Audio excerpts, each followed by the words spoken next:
Now entering Nerdist.com.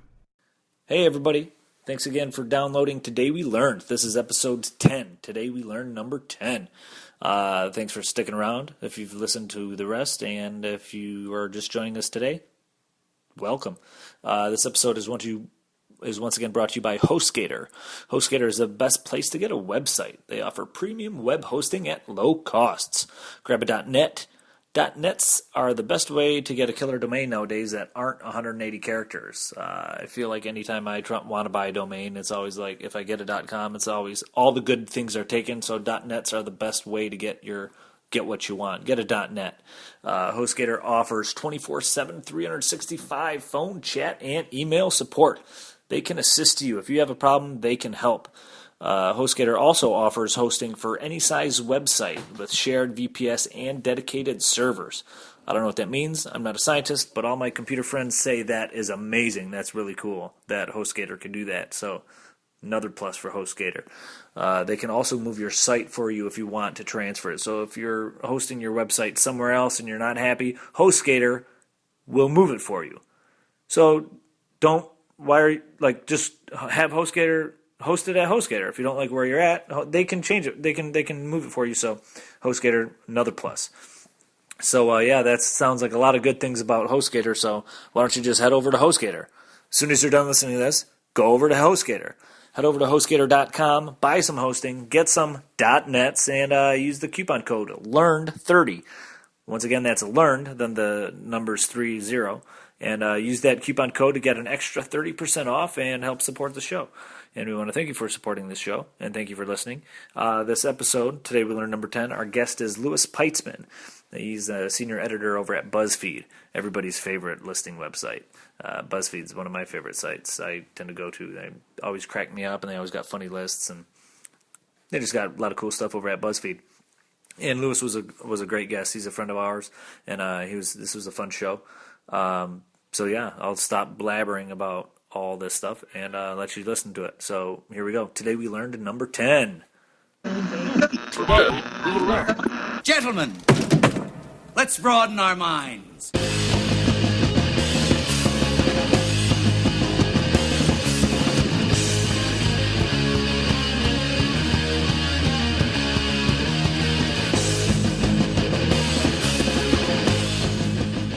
All right, guys, welcome back to another fun-filled, exciting episode of Today We Learned. I'm your host, Dan Casey. And my name is Razzle.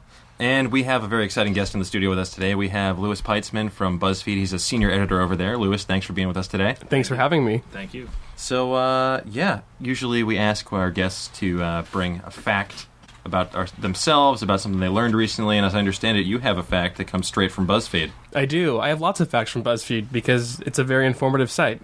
But my colleague Adam Berry recently did a long oral history of the movie Clue, which is one of my favorites. It's a very good movie. Of course.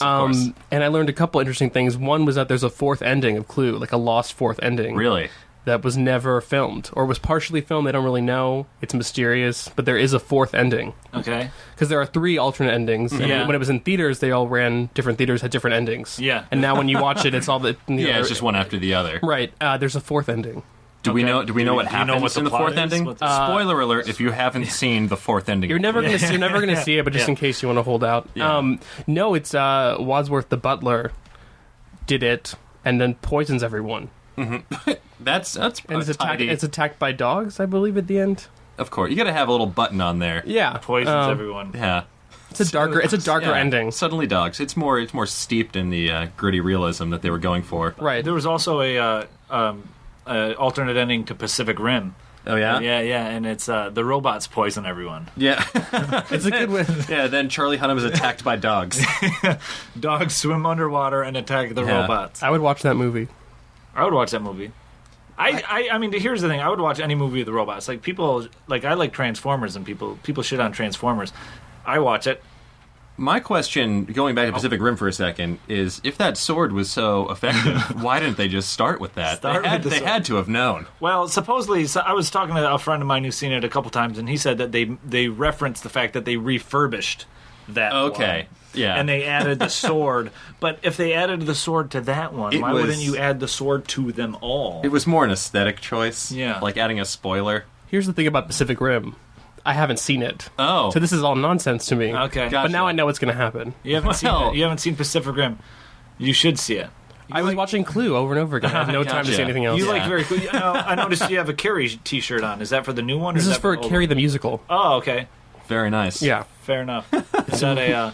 Much more important to me than the reboot. yeah. No, is that like where she kills everybody to the musical, or is that a different Carrie? That must No, be... it's Carrie the Musical. It's based on the movie and the book. Okay. It was a huge flop, and they revived it recently because now we appreciate flops for what they are. Yeah. So they're just like trying to cash on the schlock value, like Yeah, I mean it's like Bye Bye Birdie, Okay. but she kills everyone at the end. of course. Yeah. With poison and dogs. Because I was Ideally. just so this was like a full on Broadway production. Right? Yeah, yeah. Wow. Because I was picturing. I know there's some shows in Los Angeles, like there's Point Break Live, where an audience member plays the role of Keanu Reeves just by reading the script. They have like Reanimator the musical, so I wasn't sure if it was just like a little like black box theater situation or a Spider-Man Turn Off the Dark type fiasco. No, it's an actual like terrible music. I mean, I don't know if it's actually terrible. Mm-hmm. It didn't go well. It's no Cats. It's no Cats, although Betty Buckley from Cats played Carrie's mother. Really? That's a fact. What a jellicle surprise. Well, speaking of movies and all that stuff, Yeah. here's a fun fact for you guys. Die Hard 3, DH3 With a Vengeance. was actually it was a repurposed proposal for a Lethal Weapon sequel. It was originally supposed to be a Lethal Weapon sequel, then they reconverted it Yeah, but- to DH3. Riggs and Murtaugh were getting too old for that shit, Yeah. apparently. What happened with the most recent Die Hard? Was that also was bad. repurposed? Because That- it yeah. seemed like it was not a Die Hard movie. That was repurposed from Grown Ups 3. Grown Ups 3, The Grown where Ups Expendables crossover. Grown Ups 3, The Nukes in the Basement. Like that spoiler alert if you haven't seen DH5, don't.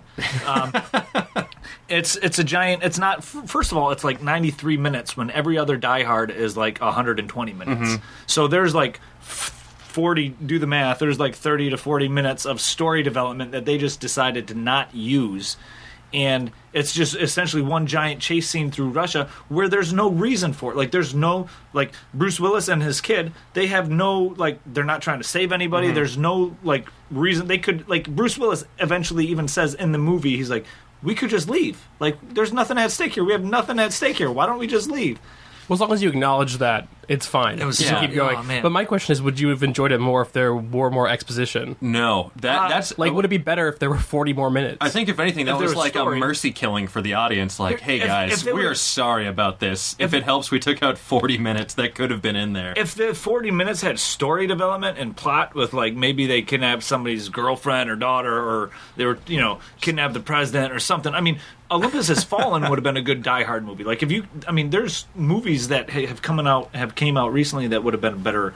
Like, it's all one giant chasing. The minute Bruce Willis gets into Russia, he knows how to drive through Russian streets, and he knows the maps, and he's just phenomenal at driving, and there's no cops anywhere. He keeps It's just- saying, I'm on vacation, Yeah. while he's murdering tons of Russian civilians. Like, Yeah. he causes crazy car crashes. It's the Man of Steel kind of scenario where you're like, wow, there's a lot of innocent people dying. Yeah. Oh, well, let's follow this guy. Well, Yeah. he was doing it for a purpose. You Yeah. just don't know what that purpose is. Exactly. mean- Reckless tourism. There's a lot of story you can include in 40 minutes that would make me believe that. And then at the end, it's like they're at Chernobyl or whatever, and the mad scientist guy's like, oh, this was all a plan because I want to get to the basement where there's nukes. How have we not? How did nobody know there was like a secret passage with nukes? Like, we've got X-ray equipment, we've got all sorts of. I mean, we can tell if there's water on planets light years away. I'm pretty sure we've noticed if there was like a secret wall hidden in this condemned building, and then they just are waltzing around without like suits on or anything like that, breathing everything. Well, so there's an alternate ending when everyone dies from radiation poisoning. Yeah, then and then dogs that's when Chernobyl Diaries starts. yeah. Great movie. Anyways, yeah, Die Hard 5 was bad. Another fun fact about something that was supposed to be something else. By the way, Die Hard 3 was originally entitled Simon Says, which you may have guessed from the fact that they talk about that in the movie. Yeah. But Friends was actually repurposed from unproduced Seinfeld scripts. I'll get out of town. Yeah. Okay. So, That's pretty interesting. Like terrible episodes of Seinfeld. yeah, they were just never made. And I like Friends Yeah. a lot, but I I just like feel like Friends. it's a very different show. The one where they add 2 more members to the core group, and then, go to a coffee shop. Well, I think Phoebe seemed to me like the kind of character who would like work on most shows for an episode or two, and then you'd realize that she's like insane and awful. And she'd be Jerry's girlfriend of the week or two. Right, but the fact that there's a whole series with her is actually kind of amazing. I feel like She made the cut. especially like Phoebe's kind of like the quirky. Like I could definitely see Phoebe being the Kramer. Like she's always got those weird ideas, and she's kind of hippie-ish. And then Kramer's trying to build levels in his apartment. I feel like- levels, Jerry, I levels. feel like they split Kramer into Joey and Phoebe. Yeah. Well, I do appreciate the fact that like Seinfeld Friends is a show about people who are awful to each other all the time, and they're supposed to be friends, but like you would never want to hang out with these people. They're all horrible, Yeah. Well, the working title was Total Dicks. and that would have been a great title. Yeah. But America wasn't ready for it. This was before HBO could get away with that kind of thing. Yeah. Well, I mean, when did Friends come out? 92? 92, 93? think so, Something somewhere like that. around there. Yeah. Somewhere in the back in the early 90s. Here's the thing. Here's something completely unrelated to television. I'm a huge fan of candy. I don't know if anybody here. Everybody likes. Everyone loves candy. Everybody Yeah. loves candy. Who doesn't Even love diabetic candy? people love candy. The Three Musketeers. A lot of people are like, think that the name derived from, the From the book, Dumas the classic? Dumas book. Yeah. Dumas. I don't know how to pronounce it. Yeah. I don't read It's all things. good. You know who we're talking Yeah, I about. know who you're talking about. Anyways, the Three Musketeer candy originally, when it first unveiled, was 3 flavors, and it was split up into like 3 miniature bars. It was kind of like the fun size candy bars that was Okay. packaged in there, and they were vanilla, strawberry, and chocolate. But in World War II, they apparently vanilla and strawberry flavoring became hard to come by, so they just switched it all to chocolate.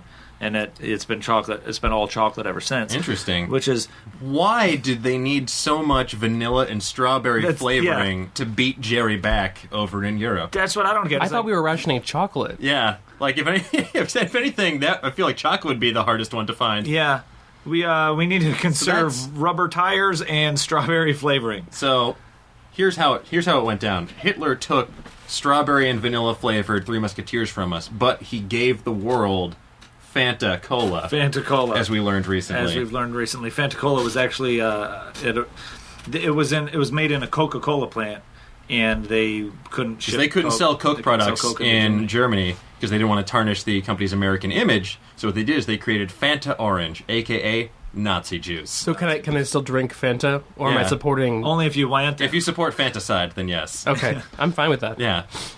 I mean, like those that. jet skis looked pretty fun according to the commercial. Yeah, no, totally. Yeah. I would do that. I would jet ski. I want a jet ski with soda coming out of a jetpack. Wait, so where can I get the original Three Musketeers? Can I? Is there a Kickstarter? You can get a time Yeah, machine to go back Indiegogo. before World War II. Get a time machine, and then you can do I'll that. bet there's like a weird old candy website. Because I found a weird old soda website because I was trying to order cans of Pepsi Jazz for a friend of mine. Don't Pepsi ask Jazz? why. What is that? Do you remember Pepsi Jazz? Pepsi Jazz was a short-lived imprint of the Pepsi label. I remember Josta. You guys Yeah. remember Josta? I do not remember Josta. It was Pepsi Jazz was from 2006 to 2009. It was like sort of diet stuff. Yeah, it was like diet. It was like they had black cherry and French vanilla, or strawberries and cream, or caramel cream. 3 jazzy flavors that will drive the people wild. What about Coke Black? Can you get that? Coke Black. Was that the one with the coffee in That's it? the coffee and cola. think It's delicious. Yeah, I remember I had that one time. I was like, this is not bad, and then I never spoke of that again. You need it once, and that's pretty much Yeah. enough. But You just need to know. I just know why you can't even find vanilla Coke anywhere. I feel like they're just limiting themselves with Probably cut down Coke on Zero and Vanilla Coke. Vanilla Coke was a huge thing like 2 years Yeah. ago, wasn't it? So they're cutting down on that apparently. I think all the special flavorings now are in Oreos. Yeah. so they like don't have- watermelon Oreos. Oh, dude, they got Nuts. peanut butter Oreos, and I'm a huge fan of peanut butter. I hate Huge- peanut butter. Oh, I love You peanut do? butter. You are, well, I know other people who hate it as well. I love but peanut butter I so don't support much. that worldview. My nephews are allergic to peanuts, and that upsets me so much. Like that sucks. Like I love all the peanuts more are so for you. good. Yeah, Mhm. I love peanuts. Yeah. Well, I'm allergic to cats, but I still Yeah. like looking at pictures of them. Yeah. Can you appreciate a picture of a nice, like, spread of extra crunchy? I mean, I'm sad that I can't enjoy peanut butter and jelly That's because fair. there are so many ways you can make it. As I also learned on BuzzFeed, there are like very peanut nice. butter sandwich hacks, so you can do like cool things with peanut butter and jelly. Yeah, And it's all lost on me. Yeah, I seen one of those. One of those is you can make like Which I want to consume peanut butter and jelly as fast as possible. I don't want to sit and tinker around with making my bread look like sushi rolls with peanut butter and jelly. I just want to eat the peanut butter and jelly. Well, fake sushi is fun to look at. There's lots of foods you can make into sushi, but I would never bother making it because I'm going to eat it in like 3 seconds. Exactly. Yeah, I'm like, all right, great. Now this is just ideal for just throwing into my mouth at light speed. Yeah. Pretty much. Speaking of food here we go. I'm looking at a thing on ABC News from 2008, an article talking about movie theater popcorn. And the average cost of movie theater popcorn per ounce costs more than a filet mignon steak. Believe it or not. Which is pretty upsetting. It's all about the markup. Yeah. Because, you're going to spend around, like $5.50, $6 for popcorn.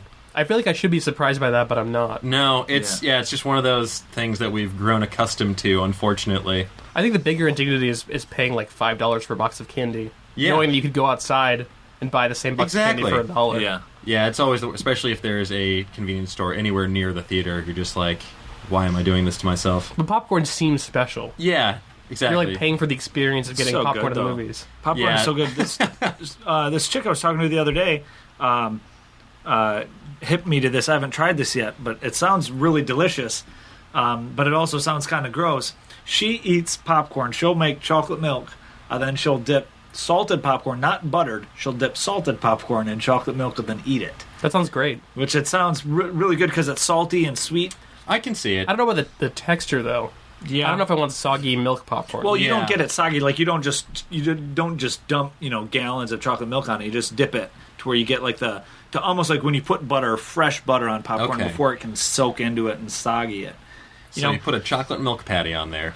I mean, or just a thin veneer. Because if you've ever had like M&Ms in popcorn, it's really delicious. Yeah. Or like Milk Duds and popcorn, it's really delicious. I feel like a good happy medium would be that magic shell stuff that you just squirt it on there and it becomes an adamantium chocolate exoskeleton for whatever you're eating.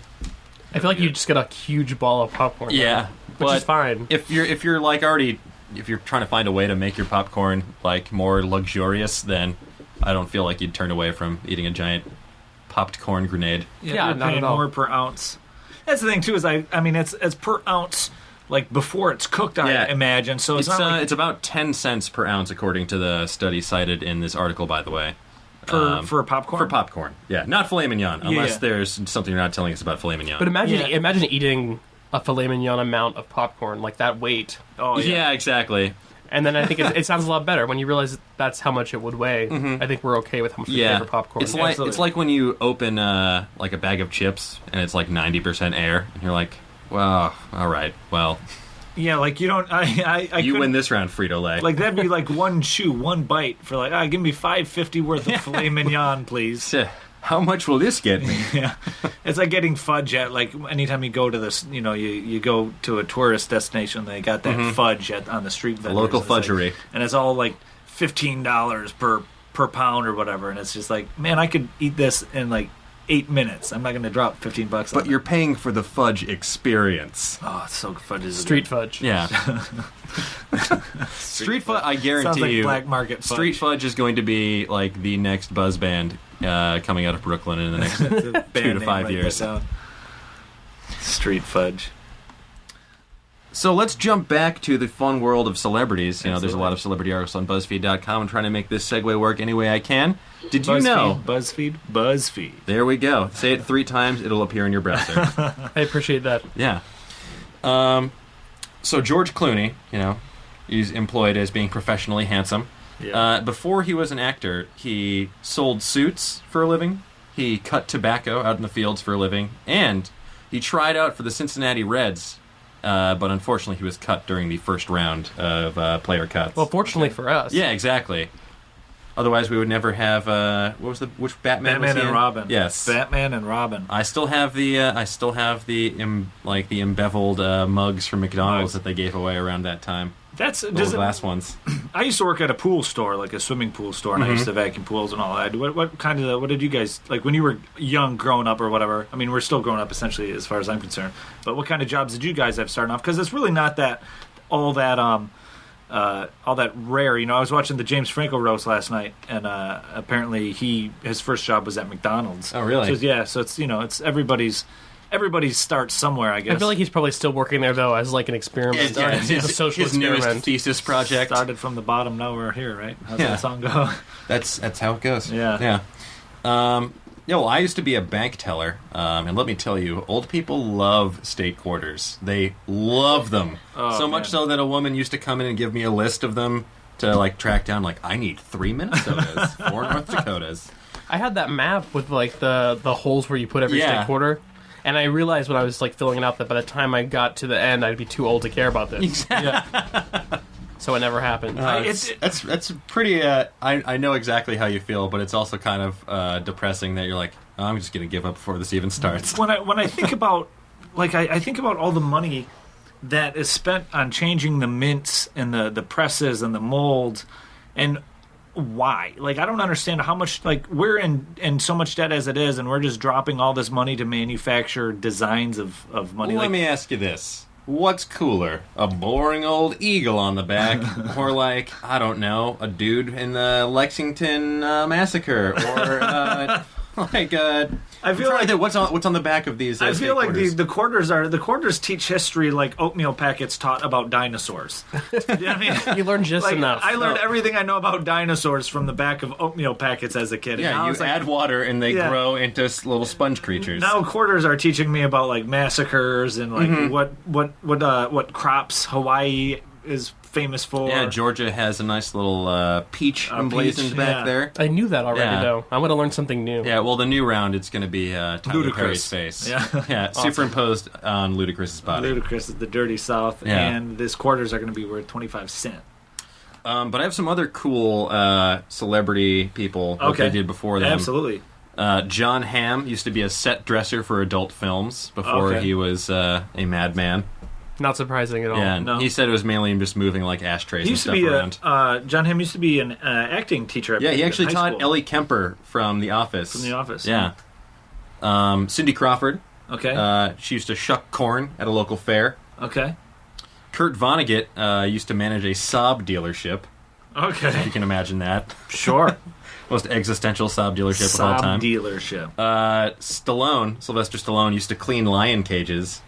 That's something that it was burned into my brain because growing up at our local theater, they would always show like little bits of trivia before the movie started, and they didn't change the trivia for like 15 plus years. So every time it was like, did you know that Sylvester Stallone used to clean lion cages?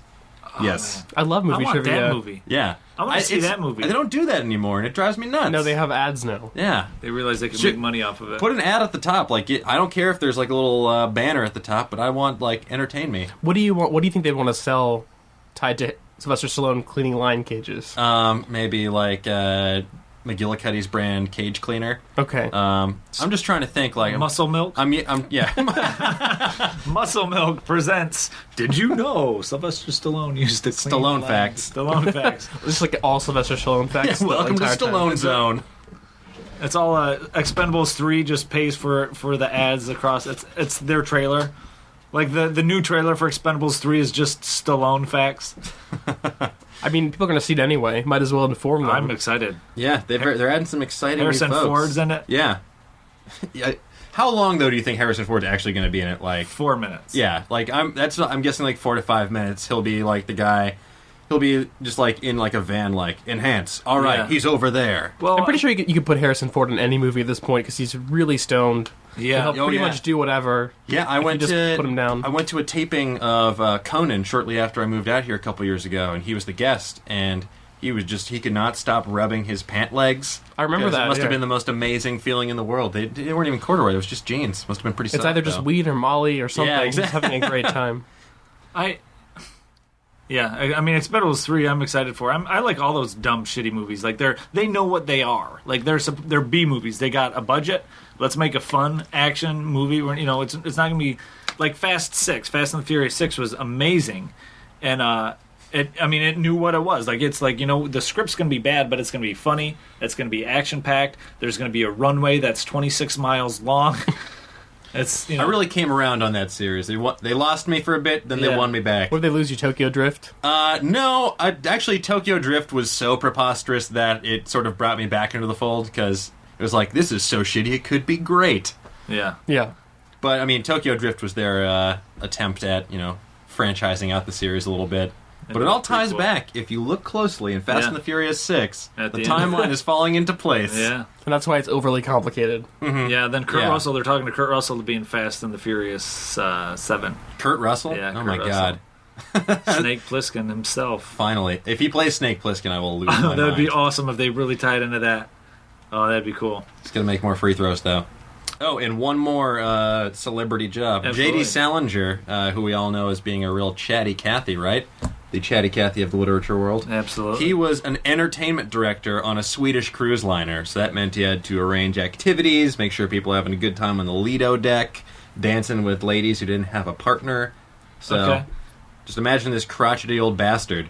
I believe it, because I was just reading the other day. I don't have the links or the actual facts in front of me, but I was reading, and there's a lot of cruise ships, especially like overseas. A lot of foreign cruise ships, they will hire older guys to just hang out on the ship and flirt with single women and all real that. party animals. I bet he was really. Good time. I bet he was really charming. I bet he exhausted all his charm doing that. Yeah. And that's why he never did another interview. That's why he wanted to write about phonies for the rest of his life. He was like, I'm done. Speaking of ships, Go on. Here's the thing. I love how Seamless. I love how everybody. If you've been listening, this is if you've been listening to the podcast regularly, you'll know how much we love segues and how bad they are. But apparently you hang out on a cruise ship, you'll see the sunrise and the sunset. Mm-hmm. If you hang out on the International Space Station, you'll see around 15 sunrises and 15 sunsets a day, averaging one every 45 minutes about. And I mean, as much as that would be cool, like the first 3 times, I gotta imagine at some point it's just like you just pull the shades, pull the blinds, just constant. Yeah, you're just like, all right. I imagine it sort of diminishes the appeal. Yeah. But do you think it would? Like, you're in space. Does space ever become boring? I feel like you have to get bored after a while, right? Yeah. You have limited access to everything because you're in space. Yeah, the honeymoon period ends, then you realize you're just, like, shitting yourself in a space diaper and eating powdered stuff. Like, anti-gravity would be fun for, like, 20 minutes, 30 minutes, and then you're floating. Yeah. And it's just irritating. I mean, at some point, you'd have to really challenge yourself and, like, figure out how to, like, give yourself, like, obstacle courses through anti-gravity, like bouncing off the walls and like through or grabbing. Well, that's what that guy Commander Hadfield did. Chris Hadfield, the Canadian astronaut. He kept making a bunch of videos. He spent most of his time on Reddit, which is funny. He's all the way in space, and he keeps going on Reddit. I've seen those. And he made an awesome cover music video of David Bowie's Space Oddity. Is he the guy? There's a guy who's on the Space Station 2 who will answer questions like what happens when you cry. That was him. That's him as well. That was him. Yeah. That's awesome. And now he's back on Earth. Back on Earth. Yes. That's so funny. Put it in the misquoted Independence Day in parlance. So he had the internet up in space. That had to be like. That's where all internet essentially is up in space. Yeah. So he his I mean, there's cold chunks of lolcats just floating around. I wonder how fast how fast who was his service provider? Yeah, right. And who do you call when that goes down? Yeah. It's, hey, Houston, can you reset the router? It is behind the fridge. That's funny. Speaking of space, here's something. The Australia, I have it written down here. Australia was the 7th nation to launch a satellite into space, and Australia was also the 3rd to launch a satellite from its own soil. So it was the 3rd to launch it from its own soil, but 7th to launch it overall, which means so 4 nations. 4 nations. 4 nations who shall remain nameless. We're not going to name names. Piggybacking off the resources of other people. Other people's success. That's all I'm saying. I'm still impressed with Australia. I'm proud of them. They were a penal colony. Yeah, right? And look how far they've come. Look at what these prisoners did. The people in the Philippines, they learned how to dance on the internet, but Australia, they managed to launch a satellite. A satellite. I haven't been to Australia, but I want to go to Australia. Yeah, despite all the horror stories and, like, things about, like, oh, yeah, the country is just carpeted with poisonous spiders that launch dingoes and snakes at you. I would still like to go. Yeah. Okay, now I don't want to go to Australia. I want to try an authentic bloomin' onion. Yeah. Their national delicacy, if Outback is to be believed. While we're on the topic of space, I don't know if you guys, I'm sure you guys have seen this, but I don't know if the listeners have been hip to this or not, but the government has officially, as of like a couple weeks ago, the government has officially acknowledged that Area 51 is a thing.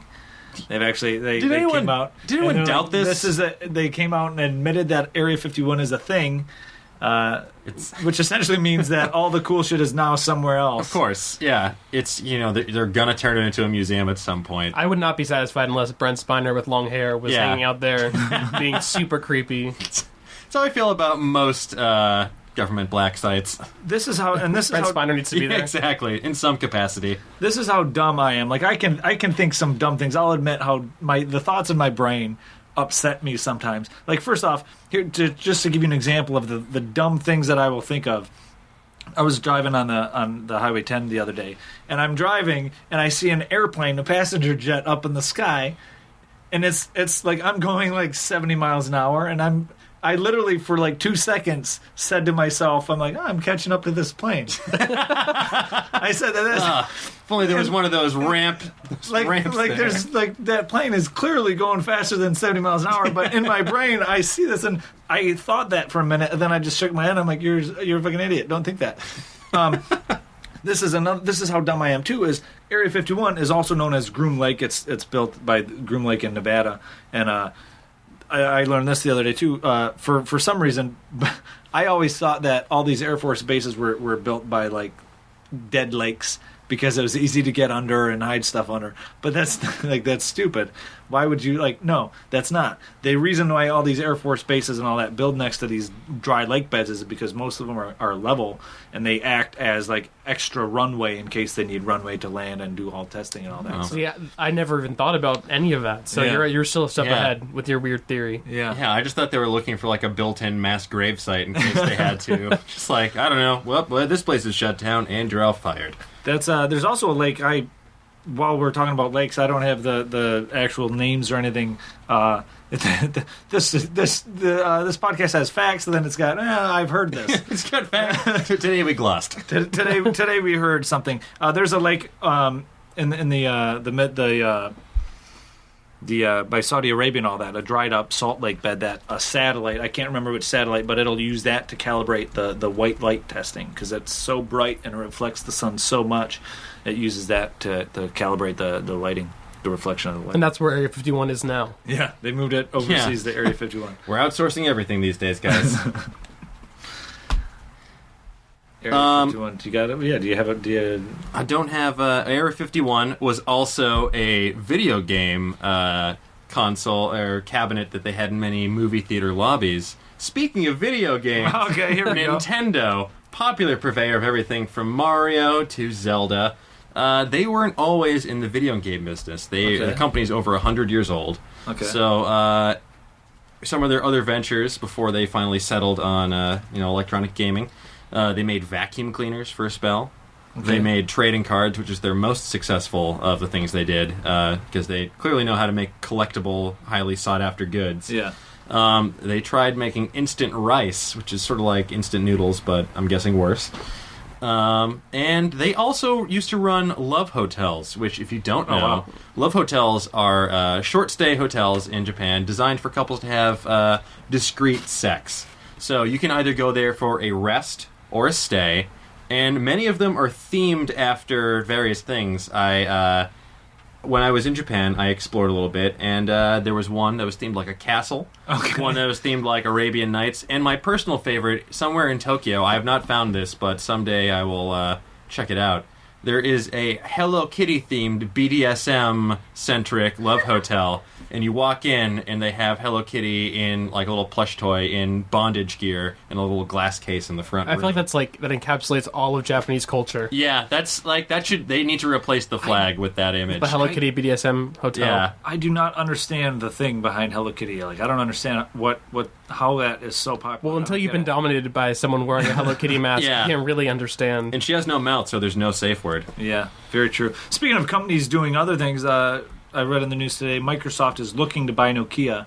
They offered to buy Nokia. And Nokia actually started off as a paper production plant. Oh, really? Nokia was originally, they produced paper. So now they're owned by Microsoft. And I was also surprised to learn this, looking but Nokia, which I just presumed wrongly based on the name, that it was Asian in origin, it's actually a Finnish company. Okay, yeah. What does Nokia mean? It means indestructible cell phone. Finnish pronunciation. It's Finnish. Let's see here. Yeah, it's it's headquartered in Espoo, Finland. So Espoo's a place. If you didn't know, Espoo is a city. Espoo. There's a city named Espoo. It employs 101,982 people across 120 countries. Wait, this is Are you looking at the Nokia Finland's page? I'm looking at the Wikipedia for Nokia Finland. Because it says, in modern Finnish, Noki means soot, and Nokia is its inflected plural. So it's a rarely used word, but I'm guessing it perhaps something to do with soot or... What's the plural of soot? Soots. All right. Seat. Sooty. Yeah, it's with a little I at the end. I feel like soot is inherently plural. Like, when would you have a singular soot? Oh, I have a unit of soot. Yeah, I mean, it's...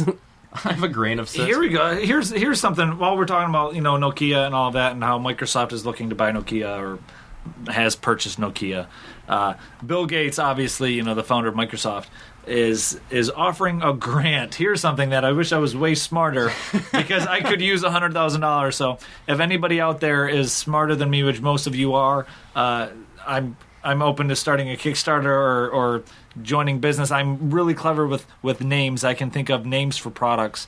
That being said, Bill Gates is offering a grant of $100,000 to anyone who can reinvent the condom to make it less of a mood killer. So $100,000. Yeah, $100,000. If this initiative is not called Thrill Build, then they missed a major marketing opportunity.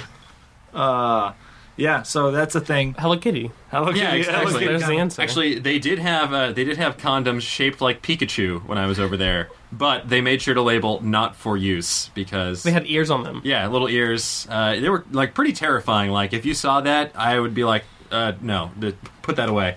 Yeah. So it's just for like photos. Yeah, just for your like holiday dick pic snaps. Right. Yeah, Yeah, that's why Snapchat was invented. For Pikachu dick pics. Yeah, Pikachu so dick you're pics. it's like coxplay. Yeah, Bill Gates apparently he wants it because if condoms were more pleasurable and they would be used more, which would cut down on diseases and unwanted pregnancies and all that. That's definitely a noble cause. It's a I've very just noble never cause. thought about Bill Gates having sex until now. Yeah, right? Well, now think about it in detail. Think about it in like GIF image form.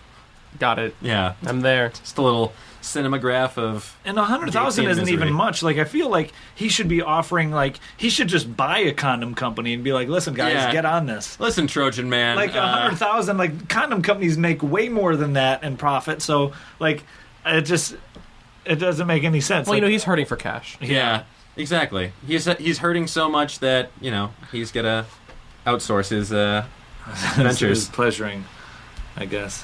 I guess he doesn't want to be... Like, what could they possibly... How are they going to improve this? Like, are they going to add Wi-Fi to them? Like, what's... That's a good question. I don't know. I'm not a scientist. Well, I just know that, I mean... I wouldn't... I mean, it'd be nice if they're... I mean, it'd be nice if condoms... so it's going to be right weren't- there yeah. for his pleasure, her pleasure, and Bill's pleasure. Make them easier to put on. That'd be awesome. It just makes streaming video that goes to Bill Gates' house. That's funny. Maybe like a little pedometer as well, so you can know how many calories you burned. Oh, that's a smart idea. Yeah, like co-brand for like the fitness set. They got Sure. those vibrating ones. Is that comfortable to wear? No. It depends. It just sounds heavy. Yeah. Well, you have to put on the N64 Rumble pack as well. Yeah. Well, that's what the thing is. Like, I'm wondering if Nintendo is done with their whole like sex hotel thing. They could kind of do a condom rebranding. Yeah. Nintendo-based condoms. Yeah. You put a condom on the Wiimote to prevent any damage from happening to it. So there's no actual like human Yeah. contact anymore. And It's then just going to be machines. If they decide to market to an adult audience, I bet there would be plenty of people that would like purchase Wario's Jizz Factory or whatever they're going to put out. WarioWare, pronounced spelled W-E-A-R. Yeah, Wario. What Wario's not wearing? Yeah. Speaking of Nintendo, I remember reading the NES. Nintendo sold more NES systems than N64 and GameCubes combined. Really? Yeah. Wow. Which, I mean, if you keep in mind that was back before you had competition with PlayStations and Xboxes, and you really only had the Ataris and the Commodore 64s, and the NES was really revolutionary to video game systems back in the day. It's still kind of surprising though, because I feel like, did parents back then know about Nintendo enough to like buy their kids one for the holidays? Everybody I knew had an NES. Everybody my age had an NES. Had a Nintendo. I feel like they maybe didn't know, but they like their kids were in the know, so they just wanted to shut them up. I'm also wondering how expensive it was. The NES, my brother and I bought our NES with our birthday money, and I feel like it was like $200 or something like that. Which with inflation is like, it was still pretty expensive. It was when it first came out, according to Video Game Sales Wiki. The base one, which came with Super Mario Brothers, was $199. But if you wanted the one with Rob, the little robot, the Zapper, and Duck Hunt, that was $250. Can we look at how much that would be now? I think, estimate. I wonder if this is scaled. I think they tried to scale it. I don't think so. I remember paying that. I remember paying like $200 for it. The Nintendo I bought, the package came with the power pad, the Zapper. It came with a cartridge that had Duck Hunt, the World Class Track Meet, and Super Mario Brothers on it. I have it adjusted for inflation right here. Adjusted for inflation, the NES when it came out in 1986. Today, it would cost about $364.60. Absolutely, which is comparable to video game systems now. Yeah, the most expensive one was the Neo Geo, which would have cost in now money, it would have cost $993.65. Wow, which is quite a bit to drop. I remember, like talking about money and all that. Like the video games back then are essentially still very priced the same. Like video games now, I think are like $60. I'm not a gamer. Yeah, $60 a pop. I'm not a huge video If you're getting gamer. one on launch day, it's going to run you $59.99. But I remember paying when Super Mario 3 first came out, which was the best-selling video game of all time up until like Halo 2, or very recent it was surpassed.